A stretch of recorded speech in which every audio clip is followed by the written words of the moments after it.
Bienvenidos al trabajo práctico, a la corrección del trabajo práctico de vacunas. Vamos a empezar con la primera pregunta. El trabajo práctico tiene varios nombres, por supuesto que son preguntas de vacuna, pero para que ustedes sepan, además, lo nombramos como programa de vacunación obligatorio y también como PAI o programa de argentino de inmunizaciones, ¿no? Vamos a hablar un poco del esquema vacunatorio, sobre todo en la infancia, y algunos conceptos de vacunas generales. Vamos con la primera pregunta. Dice, usted debe indicar las vacunas correspondientes al ingreso escolar a una niña de 5 años y 11 meses. La niña tiene vacunas completas hasta los 18 meses. La madre le comenta que hace una semana recibió inmunoglobulina específica por un Kawasaki y nos pregunta qué vacunas debe indicar en esta instancia. Bueno, esta es una típica pregunta de vacunas. Hay varios conceptos que uno tiene que manejar para poder resolverla. Entonces vamos a ir viendo distintos aspectos. Lo primero para recordar es que actualmente la vacunación contra polio, los esquemas son solamente con vacuna inactiva, eso es importante. A partir del 2020 solamente en Argentina se vacuna con IPV o vacuna SAL, que es lo mismo. Ese es un primer concepto importante. Sobre todas las cosas, si ustedes hacen preguntas de pool o buscan preguntas en que les pase algún compañero, ojo, cuando aparezca la opción Sabin siempre va a ser una opción incorrecta. En segundo lugar, lo que uno tiene que recordar, este es el calendario de vacunación. Fíjense, nosotros siempre recomendamos que las vacunas, ustedes aprendan el calendario de vacunación en vertical, digamos, por edad, y lo aprendan en horizontal por vacuna. Entonces, para hacer las preguntas de vacunas, por supuesto que siempre es importante y relevante la edad del paciente. Fíjense que acá nos están diciendo que es una niña que ingresa a la escuela a los 5 años, entonces tiene que recibir el refuerzo de Salk, además tiene que recibir la triple viral, la segunda dosis de varicela también, y el segundo refuerzo de la triple bacteriana. Ahora bien, lo interesante de esta pregunta es que nos hacen pensar voy a volver al calendario, de todas estas vacunas, esta niña tiene una situación particular y es que, por un contexto de una enfermedad concomitante, recibe gamma globulina de pool. Entonces, lo que uno tiene que poder pensar es, bueno, de todas estas vacunas que la paciente tiene que recibir, ¿cuáles de estas vacunas puede recibir efectivamente en este contexto inmunológico que está teniendo? Entonces, ustedes saben, como para hacer un muy breve repaso de algo que ya vieron en los módulos de la clase de vacunas, que las vacunas se pueden dividir en vacunas vivas atenuadas o en vacunas inactivas. Las vacunas vivas o atenuadas tienen la particularidad de ser un agente que está debilitado por algún método de laboratorio y que su metodología de trabajo hace que pueda estar interferida por cualquier otra situación inmunológica o cualquier otro anticuerpo circulante. En cambio, las vacunas inactivas es una fracción inactiva del germen lo que genera la respuesta inmunológica y la respuesta por contraposición no se ve afectada por ningún anticuerpo circulante. Entonces, es muy importante que cuando ustedes empiezan a estudiar vacunas, yo siempre digo que lo primero que tienen que saber es el calendario, en horizontal y en vertical, como decíamos. Y lo segundo que tienen que saber es cuáles son las vacunas atenuadas y cuáles son las inactivas. ¿Por qué? Bueno, porque las atenuadas van a tener problemas en interferencias con otras vacunas atenuadas y con cualquier otro producto inmunológico y tienen que conocer su vía de administración justamente para entender esta competencia. Entonces, fíjense, acá marcamos, estas son todas vacunas atenuadas que se aplican por vía parenteral, que compiten con cualquier producto que también esté en la sangre. Y acá aparecen las vacunas que serían atenuadas, pero digamos que se dan por vía intradérmica o vía oral, es decir, que no compiten con situaciones que ocurran en la sangre. Entonces, ¿qué es lo interesante? Bueno, nosotros sabemos que la paciente recibió gamma globulina, esa gamma globulina es un producto que puede interferir con vacunas atenuadas y como dice ahí el cuadrito, que también ustedes lo tienen en el libro, saber que cuando yo aplico gamma globulina para un Kawasaki tengo que distanciar la aplicación de las vacunas en 11 meses. Entonces vamos a ver la respuesta correcta. Fíjense que nosotros dijimos que el paciente tenía que recibir 4 vacunas. De esas 4 vacunas había 2 que eran atenuadas y 2 que eran inactivas.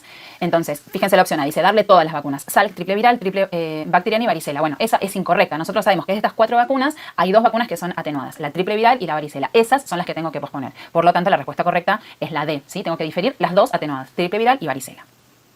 Pregunta número 2. Un nene de 6 meses concurre con su mamá a vacunarse en el mes de abril, tiene el siguiente carnet, hepatitis B al nacimiento, BCG, quintupeopenta una dosis, Salk una dosis, una neumocóxica 13 valente y nos preguntan qué vacuna debe recibir.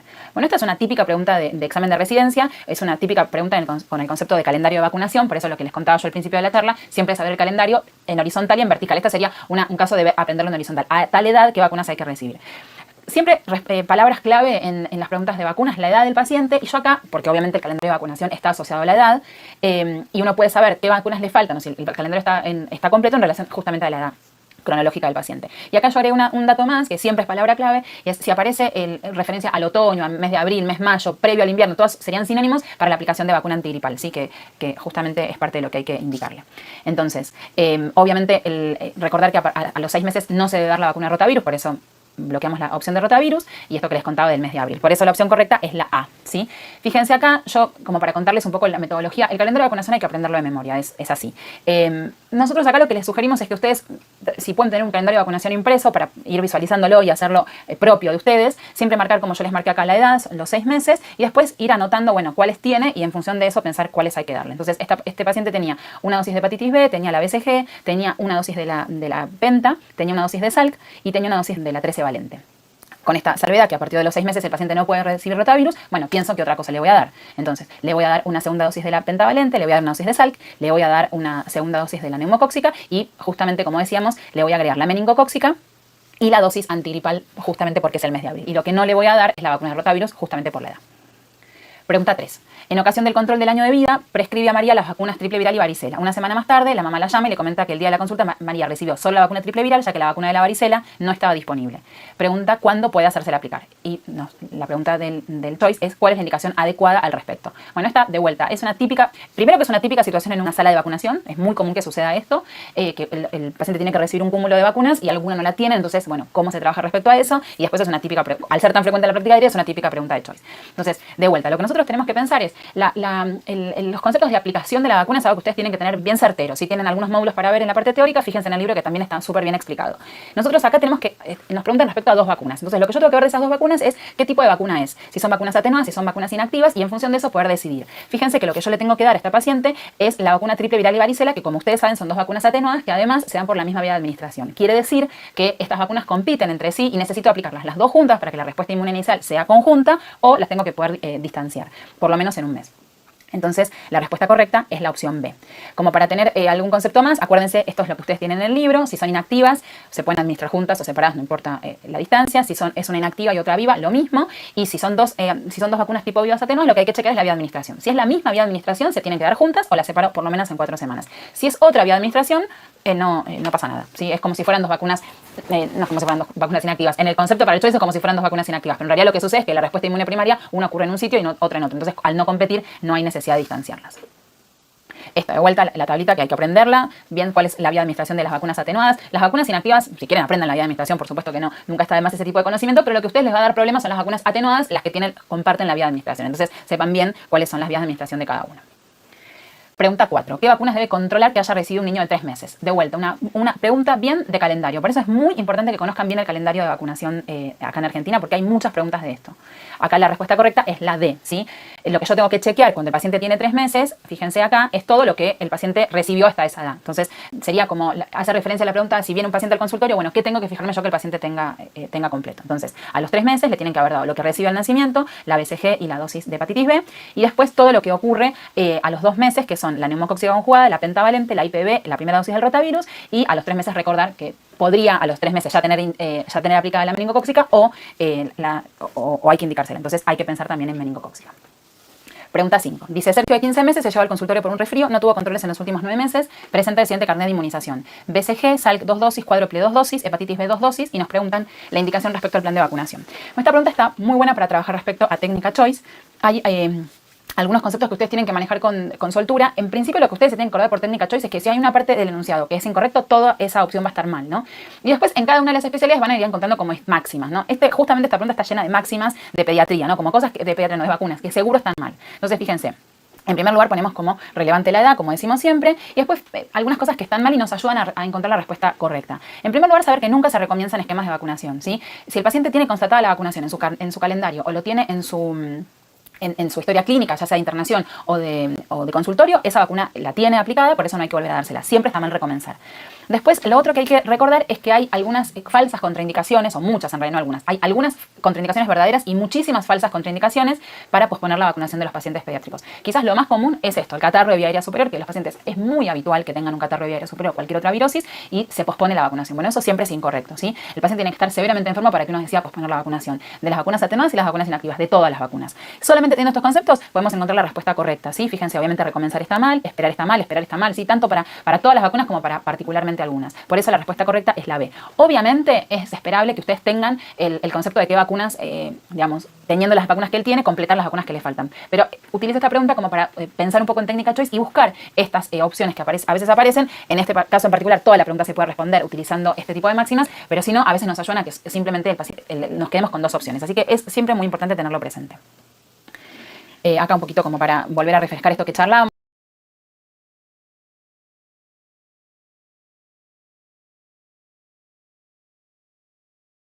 De cómo utilizar el calendario, marcar la edad, marcar las que ya tiene y en función de eso ir pensando las que le faltan. ¿Sí? Esto es bien de técnica de estudio, cada uno puede como hacer lo propio, nosotros lo súper recomendamos porque nos parece que es justamente muy útil. Ahí les volví a marcar, acuérdense que rotavirus no pueden dar después de los 6 meses y tienen todas las opciones correctas. Este, que me parece que está muy bueno, es un cuadro que también ustedes tienen en el libro, que lo que les marca es las edades máximas y edades mínimas de aplicación de determinadas vacunas, que les sirve sobre todo para preguntas como esta, que son preguntas de esquemas vacunatorios atrasados. Es decir, el paciente tiene tal edad, necesita recibir una cantidad de vacunas y dentro de esas hay algunas que ya no las puede recibir por su edad, o dentro de las que tiene que recibir hay algunas que hay que empezar a dárselas porque ya cumplió determinada edad. Bueno, el caso, el que usamos siempre para contar esto es el del rotavirus, que se puede dar hasta los 6 meses y después de esa edad no se puede recibir. Entonces muchas preguntas hay con aplicación teórica tardía de rotavirus y justamente son opciones incorrectas. Yo acá lo que les marqué es que fíjense en el cuadrito de fiebre amarilla, dice año de vida y es incorrecto, para que lo arreglen ustedes. Bien, pregunta número 6. Usted atiende a un nene de 5 años con una herida punzante profunda en la mano provocada por la mordedura de un perro hace 2 horas. La herida no presenta signos de flogosis, tiene vacunas completas para su edad y dice, luego de realizar la limpieza inicial, ¿cuál sería la conducta más adecuada? Bueno, esta es una buena pregunta de heridas. Hay varias cuestiones como para pensar en las preguntas de heridas. En primer lugar, fíjense ahí, dice, la opción A es suturar la lesión y administrar profilaxis antibiótica y gamma globulina antitetánica, no suturar la lesión y administrar profilaxis antibiótica, suturar la lesión y realizar cura plana, y no suturar la lesión y administrar gamma globulina antitetánica. Es decir, uno tiene que pensar si sutura o no sutura, si tiene que dar antibiótico y cuál, y si requiere o no profilaxis con gamma globulina o profilaxis post-exposición. Entonces, palabras clave, la edad que tiene el paciente, el tipo de mordedura y dónde está ubicada, y cuál es su situación respecto al esquema vacunatorio. En primer lugar, quizás lo que uno tiene que tener presente es respecto a la sutura, ¿sí? Las heridas, exceptuando las heridas que ocurran en la cara o necesiten ser tratadas por cirugía plástica, no se suturan. Por eso la respuesta es incorrecta la opción A y también es incorrecta la opción C, simplemente porque está hablando de sutura, ¿sí? Eso es importante que lo tengan presente. Y la respuesta correcta es justamente no suturar, como decíamos recién, y administrar profilaxis antibiótica. Y eso tiene más que ver con su situación de vacunación. Entonces, fíjense como para hacer un resumen de esta pregunta. Dijimos pensar en antibiótico, en sutura y en profilaxis. Entonces, el antibiótico, recordar que lo aplicamos para las heridas cortantes, cefalexina, y para las heridas tipo mordedura, amoxiclavulánico. Las suturas, como decíamos, si ocurren en la cara o si tienen necesidad de plástica, y de la profilaxis, hay que pensar profilaxis para tétanos y profilaxis para rabia. En las heridas cortantes hay que valorar la situación de vacunación del paciente respecto al tétanos, ¿sí? Recuerden, el esquema vacunatorio completo del tétanos son a partir de 3 dosis y el paciente tiene que para una herida sucia, para no necesitar una dosis plus, tiene que haber pasado menos de 5 años. Y en el caso de las mordeduras, lo mismo, digamos, pensamos lo mismo respecto al tétanos y además pensar en profilaxis para rabia. De profilaxis para rabia, recuerden que no se contraindica la profilaxis para rabia, se deriva a un centro de valoración y en función de eso, bueno, por las cuestiones epidemiológicas del momento en que ustedes rindan el examen, se aplicará o no. O sea, ustedes nunca contraindiquen la vacunación antirrábica en el examen de residencia. Esto es lo que les contaba un poco yo del esquema vacunatorio para tétanos. Acordarse que la única indicación para recibir gamma globulina es que el paciente tenga esquema básico incompleto y además tenga una herida sucia, ¿sí? Recordar que los pacientes que tienen esquemas básicos completos pero han pasado más de 10 años, bueno, tienen que recibir obviamente la dosis porque lo tienen vencido, y si el esquema básico es completo pero pasaron más de 5 años y la herida es sucia, se recomienda darle una dosis plus. Pregunta 7. Usted se encuentra realizando el control de salud de Malena de 11 años, es una nena sana sin antecedentes patológicos de importancia. Las últimas vacunas fueron las de ingreso escolar y la mamá le pregunta respecto a la vacuna de HPV. Y nos preguntan cuántas dosis requiere Malena. Fíjense que ahí tienen algunos esquemas de 2 dosis separadas por 4 meses, 2 dosis separadas por 6 meses o esquemas de 3 dosis separadas por 4 y 6 meses. Bueno, lo que tienen que acordarse es que en pacientes de 11 años, mujeres de 11 años reciben 2 dosis separadas por 6 meses. Vamos a repasar algunos conceptos. La vacunación contra HPV en las mujeres se puede como subdividir en 2 momentos. Si la empezaron antes de los 14 años o después de los 14 años. O sea, la indicación es dársela a los 11. Si la reciben antes de los 14 años, entre los 11 y los 14 años, reciben 2 dosis separadas por 6 meses. Y si el paciente reempieza la vacunación después de los 14 años, lo que tiene que recibir son 3 dosis. ¿Sí? Eso es en el caso de las mujeres. Y en el caso de los varones, siempre reciben 2 dosis a partir de los 11 años, como decíamos, siempre separadas por 6 meses. Pregunta 8. Los papás de Santiago, de 8 meses de edad, se acaban de mudar del interior y extravió el carnet de vacunación de su pequeño, aseguran que recibió todas las vacunas, presenta cicatriz de BCG en el brazo y nos pregunta la indicación más adecuada en esta situación. Bueno, esto es un poco lo que charlábamos anteriormente, es súper preguntado esto, así que tienen que tener bien claro el concepto. La vacunación se da como verdadera cuando hay constatación en alguna libreta, en la carnet de vacuna, en la historia clínica. Si no hay constatación, por más que la familia diga que se dieron las vacunas, para nosotros no hay nada legal que diga que el paciente recibió la vacuna, con lo cual se lo vacuna. No es un concepto de revacunación que siempre está mal, sino que es un paciente que uno desconoce su situación de vacunación porque no tiene una constatación por un centro de salud o por quien le haya aplicado las vacunas. La única vacuna que puede evitar es la que deja una cicatriz en la piel, justamente que es la BCG. Por eso la respuesta correcta es darle todas las vacunas exceptuando la BCG. Pregunta número 9. La mamá de un nene de 4 años lo consulta porque en el jardín de infantes donde concurre su hijo, un compañero está enfermo de varicela, el niño recibió hace 3 semanas gamma por una PTI y el nene no tuvo varicela ni tampoco recibió la vacuna. Y nos pregunta respecto a la conducta más adecuada. Bueno, esta pregunta también es una pregunta interesante que nos va a hacer pensar en dos situaciones, ¿no? Por un lado, la necesidad de hacer una profilaxis post-exposición y por otro lado, la posibilidad de hacer la profilaxis post-exposición.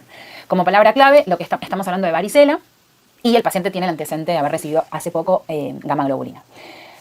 Lo primero que nos podríamos preguntar es si hace falta darle profilaxis para varicela, sí, a este paciente. Fíjense, la profilaxis post-exposición se puede dar, hay 3 esquemas de profilaxis post-exposición, pero en realidad el que realmente se utiliza en la práctica es la vacuna, ¿sí? La vacuna se le da a pacientes susceptibles, es decir, que no tengan antecedente de vacunación y no tengan antecedente infeccioso, se debe recibir antes del 5.º día de la exposición. Después hay otros esquemas de profilaxis post-exposición, el más utilizado es el de la gamma globulina, que como les pusimos ahí, se le indica a pacientes que no pueden recibir la vacunación. ¿Por qué? Porque la mejor profilaxis post-exposición de varicela es la aplicación de la vacuna contra la varicela. Ustedes saben que la vacuna de varicela es una vacuna atenuante, entonces hay un cúmulo de pacientes que necesitan recibir profilaxis post-exposición, pero no pueden recibir la vacuna. Por eso reciben gamma globulina. Y después hay una tercera posibilidad, muy poco utilizada, muy poco recomendada, muy poco importante para el examen de residencia entonces, que es la profilaxis post-exposición con aciclovir. Entonces, fíjense que este paciente es un niño sano, que no tuvo varicela ni tampoco está vacunado, al cual además tiene el antecedente de haber recibido gamma globulina. Por supuesto que este paciente no hay indicación para darle aciclovir, que es la peor forma de hacer profilaxis post-exposición, y él no tiene una contraindicación para recibir la vacuna. Si es un paciente sano que, digamos, que no tiene indicación para recibir gamma globulina, no tiene una contraindicación formal para recibir la vacuna. Simplemente lo que está sucediendo es que en este contexto en el que el paciente está viviendo, recibió gamma globulina hiperinmune. Entonces, el concepto que uno tiene que tener es, bueno, este niño, que es un niño sano, en una situación común hubiera recibido como profilaxis post-exposición de su varicela, podría haber recibido la vacuna. Es más, debería recibirla justamente porque es parte de su calendario de vacunación. Pero la vacunación con varicela se hace con una vacuna, como ustedes saben, que es una vacuna atenuante. Entonces, en esta situación en particular que el paciente está viviendo, justamente no es que tiene contraindicación, no puede recibir la vacuna en este momento por la gamma globulina que recibió. Entonces, como para terminar de clarificar el concepto, acuérdense que las vacunas atenuadas, cuando se aplican en combinación con una gamma globulina, uno tiene que pensar cómo va a resolver la situación justamente por la competencia inmunológica. Entonces, si primero el paciente recibió la vacuna atenuada, hay que esperar por lo menos 2 semanas para dar gamma globulina. En cambio, si el paciente primero recibió la gamma globulina, que sería su situación, y después necesito darle la vacuna, bueno, tengo que esperar por lo menos 3 meses para aplicar la vacuna viva. Por eso, la respuesta correcta es la opción D, ¿sí? En este paciente sano, que no tiene indicación para recibir una profilaxis post-exposición, como tiene un paciente con una inmunodepresión o con un paciente que no puede recibir formalmente la vacuna, sería un paciente candidato al ser susceptible para recibir una profilaxis exposición con la vacuna, además para poder completarle su esquema vacunatorio. Pero como en esta situación particular no puede recibir por la aplicación de la gamma globulina, lo que hacemos es hacer un control clínico, puede ser que el paciente se enferme justamente por varicela y finalmente esperar el tiempo necesario para poder aplicarle la vacuna y completar su esquema vacunatorio. Recuerden además que ahora en Argentina para varicela son 2 dosis. Bueno, y la última pregunta dice, ¿qué vacunas usted debe indicar durante la consulta de un lactante de 12 meses de vida? De vuelta, bien pregunta de calendario, ¿sí? Recuerden, muy importante aprender el calendario de vacunación. La respuesta correcta es la C, triple viral, neumococo y hepatitis A. Y acá, de vuelta, tienen ahí bien el calendario para recordarlo. Bueno, con esta pregunta terminamos. Espero les haya sido de utilidad. Cualquier pregunta que tengan, los esperamos en el foro.